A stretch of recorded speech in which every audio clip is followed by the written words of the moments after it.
Hello story lovers, welcome to Siri Vennela కథల ప్రపంచం. నేను మీ వెన్నెల. ముందుగా ఇంకా ఎవరైనా మన ఛానల్ని సబ్స్క్రైబ్ చేసుకోకుండా ఉంటే please please please do subscribe. ఇప్పుడు ఎటర్నల్ లవ్ స్టోరీని వింటున్నాం. వీడియోలోకి వెళ్ళే ముందు అందరూ వీడియోని లైక్ చేయండి. ఎక్కువ లైక్స్ ఉండడం వల్ల మన వీడియో ఎక్కువగా సజెషన్స్లోకి వెళ్తుందంట, అలా వైరల్ అవుతుంది నా ఛానల్. ప్లీజ్. ఇక story. Agastya, hello, are you here అని కాల్ డ్యూరేషన్ చెక్ చేసుకుంటూ పిలిచింది క్యాథరిన్. అంటే మరి 10 minutes అయితే కట్ చేస్తాడు కదా అగస్త్య బాబు, అందుకు. పాప అరుపులకి అభయ నుండి చూపుని మళ్ళించి, హా ఖ్యాతి, వింటున్నాను, కొద్దిగా డిస్టర్బెన్స్ అంతే అన్నాడు Agastya. It's okay Agastya, I can understand. ఇంతకీ అంకుల్ ఎలా ఉన్నారు? సర్జరీ బాగానే జరిగిందా అని అడిగింది ఖ్యాతి. హీఈస్ అవుట్ ఆఫ్ డేంజర్ అన్నాడు అగస్త్య. క్యాథరిన్ కొంచెం భయపడుతూనే, అగస్త్య, నేనొక్కసారి ఇండియాకి రానా అంకుల్ని చూడడానికి అని అడిగింది మెల్లిగా. అంతే, దెబ్బకి అగస్త్య గుండెల్లో డైనమెట్ పేలింది. నో అని అరిచాడు, గదిలోని 4 దిక్కులు పిక్కటిల్లేలా. పాపం అగస్త్య అరుపుకి ముందే చిన్నదానికి అతి భయంకరంగా భయపడే మన భయస్థురాలు ఉలిక్కిపడి బెడ్ మీద నుండి కిందకి జంప్ చేసింది. కింద పనులన్నీ పూర్తి చేసుకొని అగస్త్య గది ముందు నుండి వాళ్ళ రూమ్లోకి వెళ్తున్న నీరజ పిన్నికి, ఈ పెళ్లి శోభనం అనే అన్ని ప్రకృతి వైపరీత్యాలకి కారణమైన మన కారణ జన్మరాలు నీరు ఆంటీ మొదట తను కన్న అరుపు, తర్వాత అభయ కింద పడ్డప్పుడు వచ్చిన దబ్బన్న సౌండ్ విని అభయ నోట్లోంచి రావాల్సిన అరుపు అగస్త్య నోట్లోంచి రావడంతో తేడాగా ఉన్న ఆ తర్వాత వచ్చిన సౌండ్ శుభశక్నంలా తనకు తానే ఊహించుకొని ముసిముసిగా నవ్వుకొని బంగారంలా తిరుగుతూ వాళ్ళ రూమ్లోకి పరిగెత్తి పాపం రాజీవ్ మీద పడింది. రాజీవ్ అన్నయ్యకి ఆపరేషన్ జరిగిన దగ్గర నుండి అన్నీ ఒక్కడే చూసుకుంటూ ఉండేసరికి పొద్దున్నుండి అలసిన బాడీకి రెస్ట్గా ఆరాంగా బెడ్ మీద వెళ్ళకిలా పడుకొని మనసుకి ఆనందం కోసం ఇన్స్టాగ్రామ్ ఓపెన్ చేసి తన మానాన తాను రీల్స్లో ఈదుతుంటే ఈ నీరు పిన్ని గిరగిరా తిరిగొచ్చి రాజు మీద పడడంతో మూలిగి నక్క మీద తాటిపండు పడ్డట్టు అయ్యో మొర్రో అనడం అతని వంతు. పాపం రాజు భార్య అలా సడన్ సర్ప్రైజ్ ఇస్తుందని తెలియక బిందాస్గా రీల్ చూస్తుంటే బుడుంగును వచ్చి పడ్డ బియ్యం బస్తాకి నడుము బెనికి అమ్మా అని అరిచాడు గట్టిగా. కానీ మన నీరు ఆంటీ ఏమన్నా మీ అభయ లెక్క తెలివి తక్కువ ఏంటి? లే, మస్తు షార్ప్ మన ఆంటీ. అందుకే రాజీవ్ అంకుల్ అరుపు నోట్లోంచి బయటకి రాకముందే భర్త నోరు నొక్కేసింది గప్చుప్గా. మరి అత్తగారు చిన్న కొడుకు అరుపు విని ఎక్కడ మోకాల నొప్పులు సైతం పక్కన పెట్టి పైకి పరిగెత్తుకు వచ్చేసి నెత్తిన మొత్తుతారో అని ఆవిడ భయం. అని కీచుపిట్టలా కొట్టుకుంటున్న భర్త నోటికి చేతిని అడ్డు తీసి, ఏమైందండి, ఎందుకలా అరవబోయారు అంది గుసగుసగా. ఇంకా రాజు మీదే రాజసంగా పడుకొని మరి. పాపం రాజీవ్ అంకుల్ ఆగిపోయేలా ఉన్న ఊపిరిని గట్టిగా బయటకు వదులుతూ నీరజను పక్కన పడుకోబెట్టి, రాక్షసి, నన్ను చంపేద్దామని డిసైడ్ అయ్యావేంటే అన్నాడు ఏడుపు గొంతుతో. అయ్యో ఏంటండి ఆ మాటలు అని మంగళసూత్రాలు కళ్ళకి అద్దుకుంటూ చెంపలు వేసుకుంది నీరజ.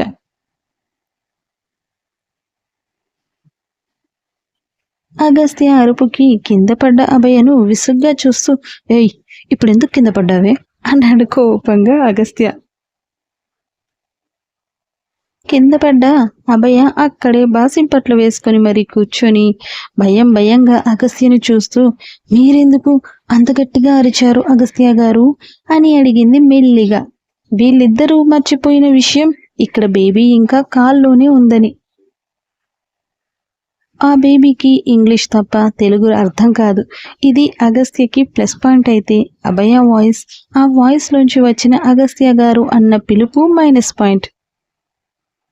హలో అగస్త్య, అగస్త్య అని ఖ్యాతి పిలుస్తుంటే ఉలిక్కిపడి ఖ్యాతి ఇంకా కాల్లోనే ఉందని గుర్తొచ్చిన బాబు నాలుక ఖర్చుకొని, హా ఖ్యాతి అన్నాడు అగస్త్య.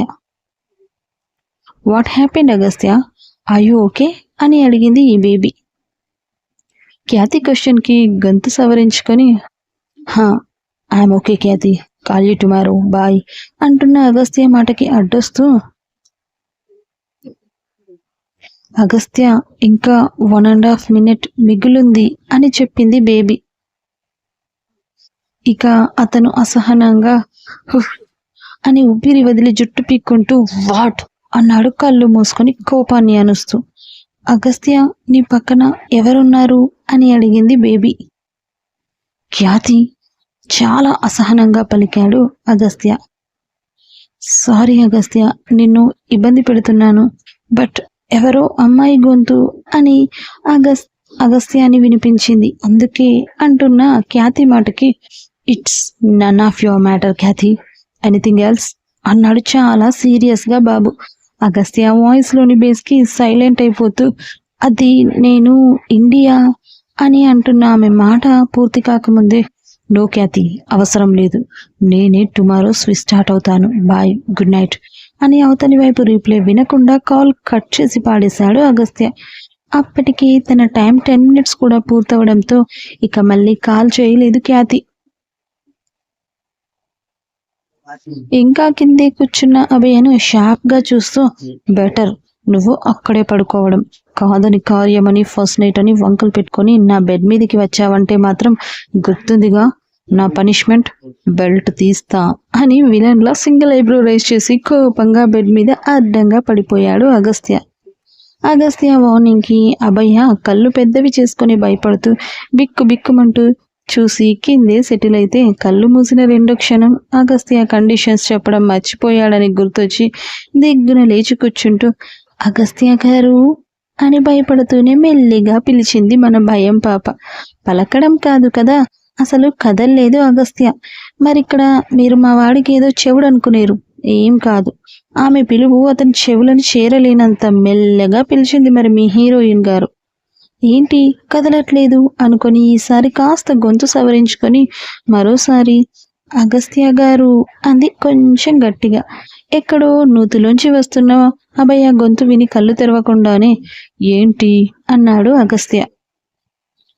అంటే మరి మీరు అంటున్న అభయ మాటకి టక్ నన్ను కళ్ళు తెరిచి లేచి కూర్చుంటూ తనని కోపంగా చూసి, సోది చెప్పకుండా ఫాస్ట్గా మ్యాటర్ ఏంటో చెప్పవే అన్నాడు విసుగ్గా అగస్త్య. అగస్త్య వాయిస్కి బెదురుతూనే, అంటే మరి మీరు కండిషన్స్ ఏవో చెప్తానన్నారు కదా అంది అభయ. అగస్త్య ఓసారి ఆమెని షార్ప్గా చూస్తూ, ఏంటి పాప పని కట్టుకొని మరి కండిషన్స్ అడుగుతున్నావు, ఏదన్నా ప్లాన్ వేసావా అన్నాడు ఐబ్రోస్ రేస్ చేస్తూ అగస్త్య. దెబ్బకి పాప బిక్క మొహం వేసి, ప్లానా, నేనా, ప్లాన్ ఏంటి సార్ అంది భయంగా. మరీ అంత నటించకే, నువ్వు ఎంత ముదురువో నాకు బాగా తెలుసు గాని నువ్వు ఇప్పుడు పని కట్టుకుని నన్ను కండిషన్స్ అడుగుతున్నావంటేనే నాకు మ్యాటర్ అర్థమయ్యింది. నాకు తెలిసి నువ్వు ఇలా కండిషన్స్ అని అడగగానే నేను పిచ్చోళ్ళ అన్నీ చెప్పేశానే అనుకో, నువ్వేమో ఎంచక్క అన్నీ రికార్డ్ చేసి అవి తీసుకెళ్ళి మా బాబు దగ్గర నన్ను ఇరికించాలని ప్లాన్ వేసావు, అంతే కదా. నాకు తెలియదనుకోకే, ఏదో ఒక్కసారి నీ అమాయకమైన మొహం చూసి ఇరుక్కుపోయినంత మాత్రాన ప్రతిసారి నీ ఆటలు మాటలు చెల్లుతాయి అనుకోవద్దు. చాచా, మీరు నన్ను అపార్థం చేసుకుంటున్నారు అగస్త్య గారు, నేనేం అలా అనుకోవట్లేదు. అయినా నేనెందుకు మిమ్మల్ని ఇరికిస్తాను మావయ్య గారి దగ్గర, చెప్పండి అంది అమాయకంగా అభయ.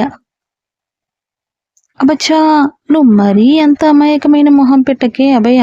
భయస్తురాలు ఓకే, కానీ అభయ ఏం అమాయకురాలు కానే కాదు. పైగా నువ్వు ఎంత కంత్రిదానివో నాకు నిన్నే జస్ట్ ఒక్కరోజు ముందే తెలిసిందే. నాకు మొదటి రోజు కనిపించినప్పుడు ఎలా ఉన్నావు నువ్వు, మొన్న రాత్రి హాస్పిటల్లో ఎలా మాట్లాడావు నువ్వు. అమ్మ కంత్రిదానా, ఎవరినన్నా నమ్ముతాను కానీ నిన్ను మాత్రం అస్సలు నమ్మనే నేను. అయినా నాకు మొదటి నుంచి డౌట్ కొడుతూనే ఉంది నీ ఫేస్ చూస్తుంటే.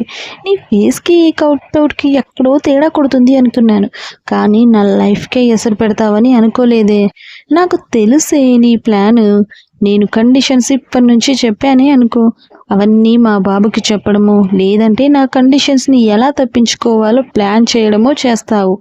కానీ వన్స్ నేను వద్దన్నా నా చేత తాళి కట్టించుకున్నావు కదా, ఇకపై నా విశ్వరూపం చూపిస్తానే నీకు. నేనంటే ఏంటో చూపిస్తాను.